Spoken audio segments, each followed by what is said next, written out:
Welcome to On the Ballot with Ballotpedia, where we connect people to politics by providing neutral, nonpartisan, and reliable information on our government, how it works, and where it's headed. I'm Jeff Halley, and thanks for being with us. Today, I'm joined by Scott Rasmussen. Scott has been on the show before. And Scott, you are a regular in the world of politics and polling and trying to understand what happens. So it's great to have you here. Good to see you as always. Good to see you, Jeff. Great to be back. So let's talk first about polls versus surveys. That's sometimes something that people, I think, confuse in our political world. They hear a poll, they hear the word survey, they think it's all the same things. For instance, maybe Elon Musk puts up a survey on X and then someone reports it out as a poll. So what's the difference? What's the formal difference between a poll and a survey? Well, we like to talk about there are scientific polls and then there are fun surveys like what you mentioned with Elon Musk. In fact, during this election season, when we would put out one of our polls, sometimes people would reply with, "Oh, look, we did this on X and 70% of our followers supported Trump. What's wrong with your poll?" The biggest difference is your sample. If you are taking a survey that has been posted by Elon Musk, you are more likely to be right-leaning than the population at large because that's who his audience is. Ballotpedia is probably the only online political platform that has a good representative mix of the population. Everybody else, you have your followers. Now, when we do a survey, the challenge is, how do you actually get a good mix of people? And that is the hardest part of the work. Just one simple example. People who have a postgraduate degree like to take surveys more than other voters. What's wrong with that? Well, people with a postgraduate degree voted for Kamala Harris overwhelmingly. Harris won by 30 points among postgrads. So if you have too many of them in your survey, you're going to see it skew in one direction or the other. Another example is people who live in rural districts, the most rural, who have fewer than 250 people per square mile in their zip code. Well, you know what? They tend to be more right-leaning than the population at large, and they tend to take surveys less than most people. So you have to make a special outreach. And ultimately, it's a very difficult process to get a good representative sample along gender, age, income, race and ethnicity, education, marital status. And that ultimately is what makes it a scientific survey. Yeah, I remember we talked about this, I think, on our episode last year, this has gotten not necessarily easier with technology. I think if I'm remembering right, it was almost easier back when you just had landlines and you could polling industry had figured it out. Now it's a lot more complicated, even though we have theoretically more accessibility, right? Sure. People don't remember, but back in the golden era of polling, when it was much easier than today, if you had a landline in your house, we already knew a lot about you. We knew where you lived, but just by your phone number, we knew the type of neighborhood you were in. We could really target these things much more easily. And, doesn't work that way anymore. I live in Texas these days, and my cell phone still has a New Jersey area code because that's where I got my cell phone. So it has become much more difficult. Yeah. 973 forever. Right. So it's much more difficult, but we're just working through things, and look, this is an ongoing process. I remember, this will date me a little bit, but I remember when one of the new technologies that was hampering pollsters were answering machines, and people began to screen calls, something we never had before. Alrighty, yeah, right, yeah. So let's talk a little more about polling this cycle. You've talked about that the polling was pretty spot on. And what's really interesting to me is I've seen a number of news stories, I'm sure our listeners have seen them as well, that are centered around the polls were wrong. So what's with the disconnect? The polls were right, the polls were wrong. What are you seeing? Well, there's absolutely a story here that the polls were very good. I mean, I'll start with the simplest thing. If you were watching on election night, there were no surprises. There were no big victories for either team outside of the swing states. There were no Senate races that, oh my gosh, how did this happen? We were very clear going into the election from the data. I mean, my pre-election take was Donald Trump is more likely to win than Kamala Harris. He is favored, but it was close enough to go either way. And the Republicans would end up with 52 Senate seats was my estimate. Highlighted a few places where it could go up or down and said, well, 53 is a little more likely than 51. So the data was good. And as you watched on election night, there were no surprises. I think there's a couple of things that have gone into this belief that the polls were off. Number one, the early vote totals. If you went to Real Clear Politics on the morning after the election, it showed that Donald Trump was winning the popular vote by about 3.5 points. If you believe that to be the number, well, then the polls were way off because the polls at Real Clear Politics showed it was going to be a dead heat. What's wrong with that assessment? Number one is that all the votes weren't counted. You know, California takes a long time to count their votes. A lot of the West Coast still states counting, will be and they counting. still will be counting tomorrow when this comes out. Yeah, So, exactly. They're still counting. And ultimately, what we expect is that Donald Trump will have won the popular vote by about a point, maybe 1.5 points. So if the polls said it was a dead heat and Donald Trump wins by a point, that's pretty good. And it wasn't just the national. Oh, I should also point out that there were 17 polls used in the Real Clear Politics average. 16 of the 17 were within 2 points of the actual result.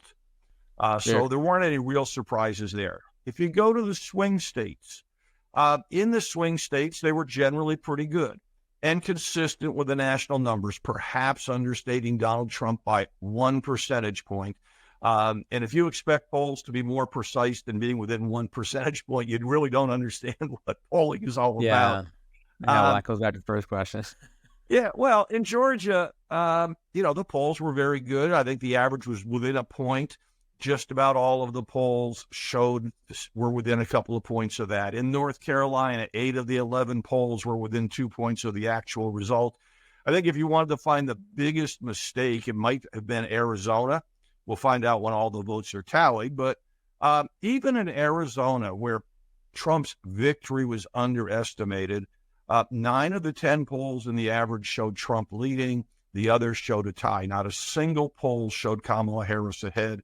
So if you took a look at all that, you would come up with the commentary that I did before the election. Trump was stronger in the southern swing states. He was likely to win all of those. I know the Trump team for a little while was worried about North Carolina, but overall those states were looking pretty good.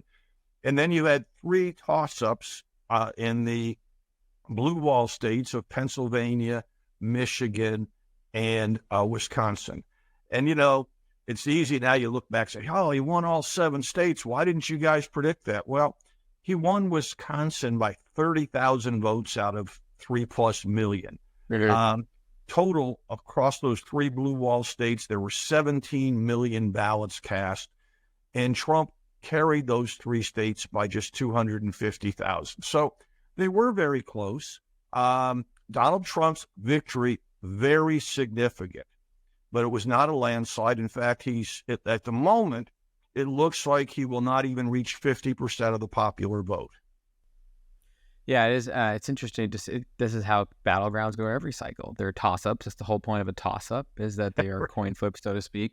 But it almost felt a little bit like that story, and this happens with lots of stories in general media coverage today, is they catch legs behind them, and then suddenly there's a snowballing effect of reporting, and I'm not even sure that subsequent reporters even know why they're reporting it. All of a sudden someone says, the polls are wrong. And if you were to say, well, why? I don't know, I read somewhere else that the polls are wrong, so now I'm going to report that the polls are wrong. It kind of felt like that's what was happening here. Did you get that sense? And I think we also have to remember everybody was on edge going into the election. 90% of Trump voters thought he was going to win. 90% of Harris voters thought she was going to win. Everybody was nervous that something would happen. And there was a sense of relief on the Trump side. And when he won all 7 swing states and he won the popular vote, all of a sudden it didn't feel close anymore.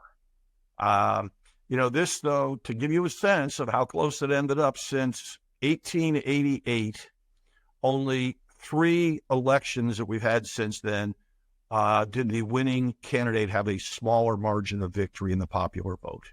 So, this is a historically close election, but it was really good for America that it was comfortable enough to be a clear decision. And I think that euphoria, I think a lot of the Trump supporters were saying, you should have told us it was comfortable ahead of time.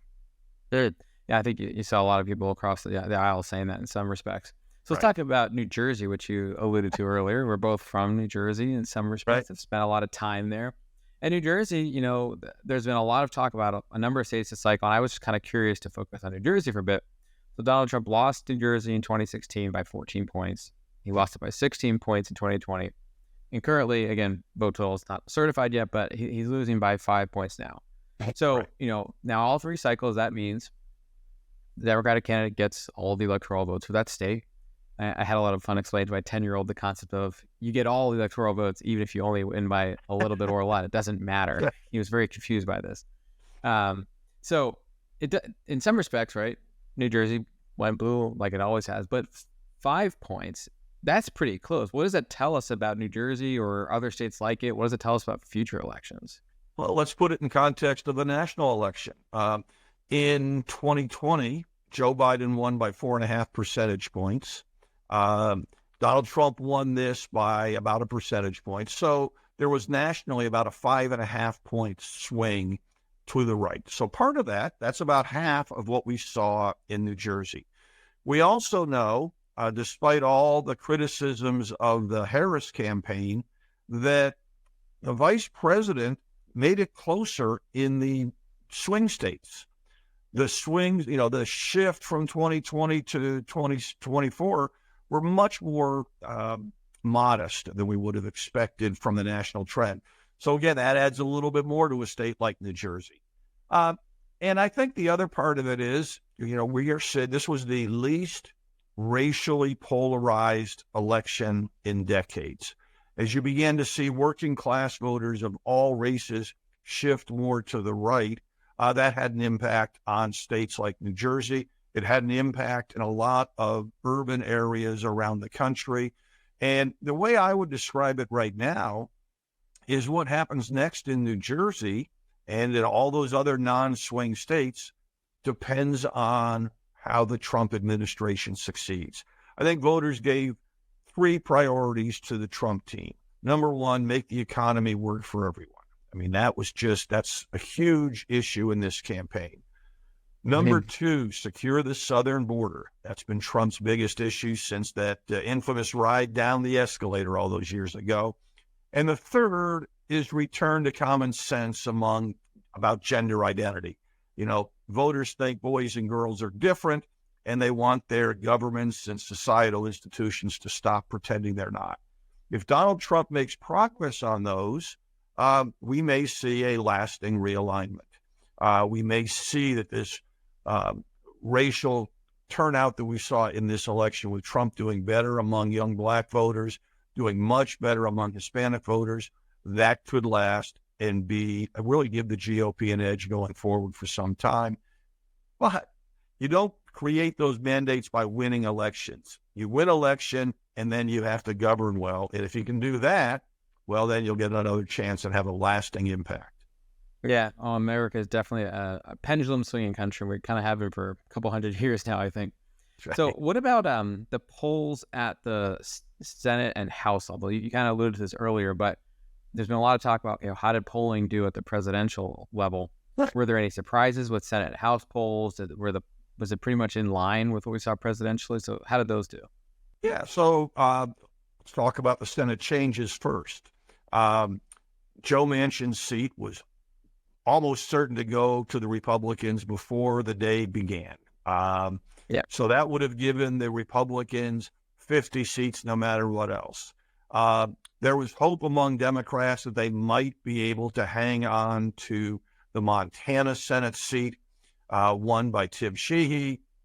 But The incumbent, John Tester, could not beat the political gravity of the state. Trump winning so big, it didn't happen. And the polls showed that as well. In fact, I think my firm was the last poll to ever show Tester in a competitive situation. That was early in the summer, and then by the fall, everybody was showing Sheehy well ahead. Sure. Now, the bubble race, or the one that was people were really unclear about, was Ohio. Bernie Moreno was running against Senator Brown. Brown, just like Tester, a long-term Democratic incumbent, a state that Trump was going to win, but not by as much as Montana. We were the first to show Moreno leading in that state by just a couple of points. But it was a great example, perhaps, of the dynamics of polls. When we put out our poll in Ohio, we showed Donald Trump winning the state by 11 points and Moreno winning by 2 points. So again, Trump would have to carry him across. The New York Times came out with a poll about the same time, and this was pretty early in the process in the fall, showing Trump up by 6 in Ohio and Brown leading a little bit. And at the time I commented, this is really the dynamic. If Trump does better, Moreno will win. He did. Early on in the race, it looked like, from all the polling, that Republicans in Pennsylvania, Michigan, and Wisconsin were going to lose pretty significantly. 4 or 5 points, 6 points. And then, wow, they began to run these ads about you shouldn't let biological males play in women's sports. They began to get traction, and the polling showed all of those races getting tighter down the stretch to the point where they were toss-ups with perhaps a little bit of favor in the Democrats' direction. Yeah. And the way that we categorized that was that all three of these, it was possible to imagine the Republicans winning, but not really likely, that they were clearly the underdogs. And that was the difference between, do you get to 52 seats or 53? And in fact, in Pennsylvania, the R's picked up a seat. The other two, the Democrats, held on, and we end up with 53 seats. So it was pretty good there. Democrats early on had hoped that they would pick up Rick Scott's seat, which was never really a serious possibility. Rick Scott in Florida. They also had thought they had a shot at Ted Cruz, and a couple of things went wrong there. Cruz also began focusing on the issue of letting biological males play women's sports, forced his opponent, Colin Howard, to come out and say, no, he didn't support that at all. That upset the progressive base in the state.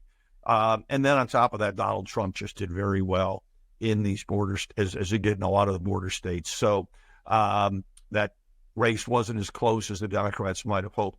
Both parties have these states they dream of flipping. And every time they think it's going to flip this year, and most of the time they're disappointed. But Jeff, one thing I'd like to point out to everybody, we talk about these states, red, blue, purple, like they were written into the Constitution. I voted for the first time in 1976. And if you were to go back and look at that electoral college map, you would be shocked.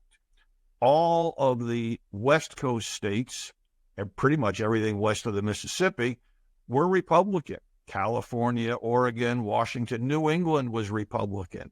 The southern states were Democratic, including Texas and Florida.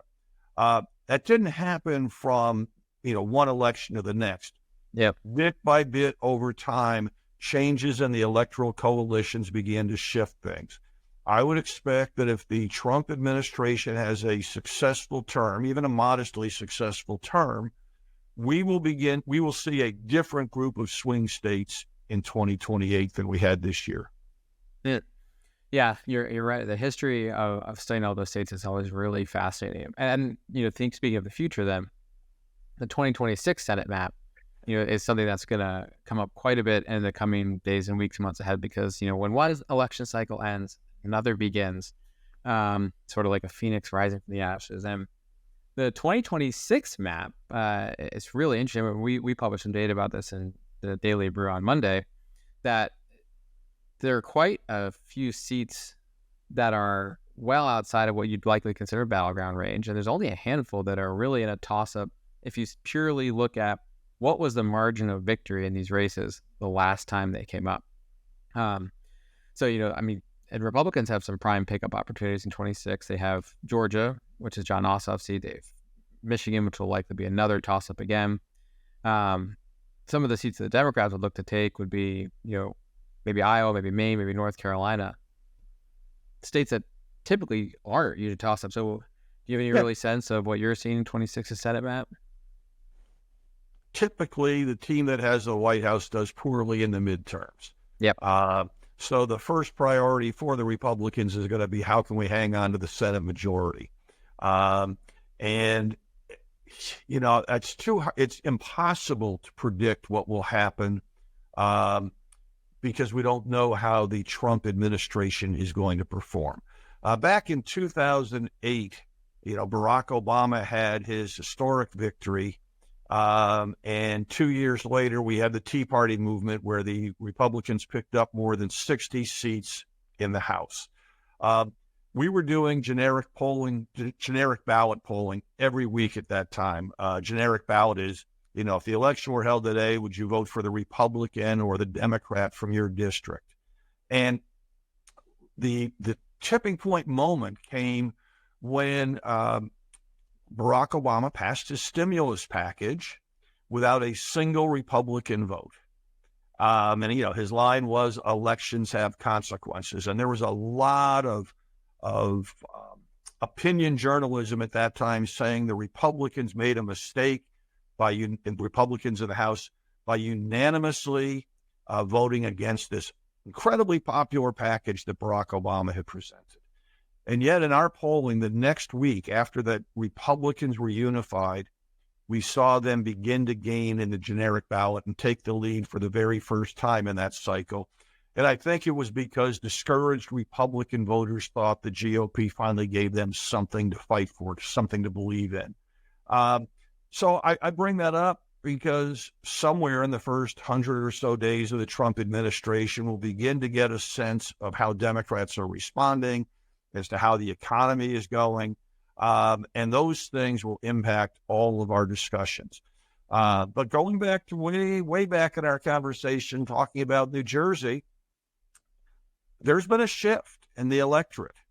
The shift is making the Republicans more of a working class party. And that shift is going to impact the 26th cycle as well. Yeah. Yeah. So what do we learn from polling then to sort of wrap up? What do you see changing, if anything, in 6 and 28 is, for instance, what's the impact that AI might have on the polling industry? If you added a little predictive magic, what do you see coming ahead? Oh, there's lots of changes, some of which we're working on developing, which I will tell you about after we have developed them. But I think what's going to be the biggest questions are going to be what kind of quotas do you seek? What kind of weighting of your sample is appropriate? The polls that were most favorable to Kamala Harris in this cycle appear to have had too many postgrads in their sample. Some polling firms don't weight or don't set quotas based on education. Given the huge divide by education, I think that's a mistake. So we'll see a lot of those debates play out. And most of it will be stuff that numbers geeks like me will get excited about and get wrapped up and invested in the debate. And people who have, better things to do with their life won't know that it's going on, but hopefully we'll get a handle on things. I also would point out, just in terms of the broader history of polling, I think what's changed in the last few years is not that polling has gotten worse. I actually think it's gotten better. It's harder, but it's gotten better. The expectations have changed. Back in that first election I voted in, where Jimmy Carter beat Gerald Ford, the last Gallup poll showed Ford up.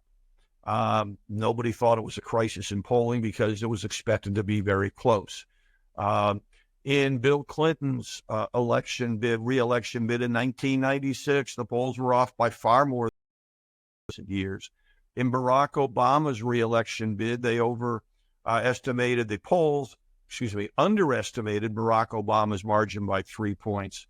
So I think the polling industry itself has to work on improving the process and figuring out some of these issues. And believe me, it is harder and harder to fight fake responses, harder and harder to find good samples.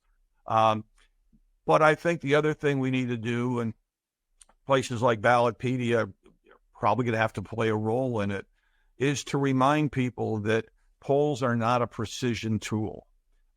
If you have a state like Wisconsin, where it's 30,000 votes deciding the outcome out of more than 3 million cast, using a poll to predict who's going to win that race is like using a screwdriver to hammer in a nail. It's just the wrong tool. What you should expect from polls is to get a good sense of the dynamics. Where are the races that we should be watching? What are the key demographic groups we should be looking for to set the stage for the election, and then see what happens from there. Yeah, and it's trend data that matters, right? Directionality. You know, you're not just looking at one poll at a time. It's a series over a long-term sample. That's what's really most informative coming out of it, right? It is. You know, every now and then when you do, because I do lots of polls, and a polling theory says that 1 out of 20 polls you do is going to be outside the margin of error. So there are lots of times we see surprising data. Something else that happens, if you have a smaller subset, say, black voters, well, the margin of error is much bigger for a smaller subset like that. So we might see some polling data that looks really shocking among black voters on a particular topic. If it seems inconsistent with other data that we have, we don't bury that. We publish that, but we don't make a big deal out of it. We then run another poll to see if something has changed. So it is that trend, and it's also considering all of the data that's out there. What do we know? What have we seen before? And if something seems outside the norm, you don't say the world has changed. You go to test it to see if it was an outlier, or maybe you find out sometimes the world really has changed. Yeah. Well, we're going to learn a lot. And like you said, I think it's going to be all informed by future events that we haven't quite seen unfold yet. And we'll have to see what happens to this great country. So, Scott, thanks so much for your time today. Always great to see you. And we'll catch you on the show sometime soon.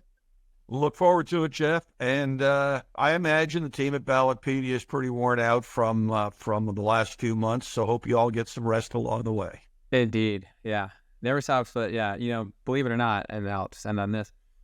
A number of state legislators are already sworn in. I mean, in some states, the election happens and they get sworn in within a few days. So, everyone remembers that Congress, they get sworn in January, but state legislatures, we're going right into action there. So, one election ends, next one begins. So, Scott, great to see you.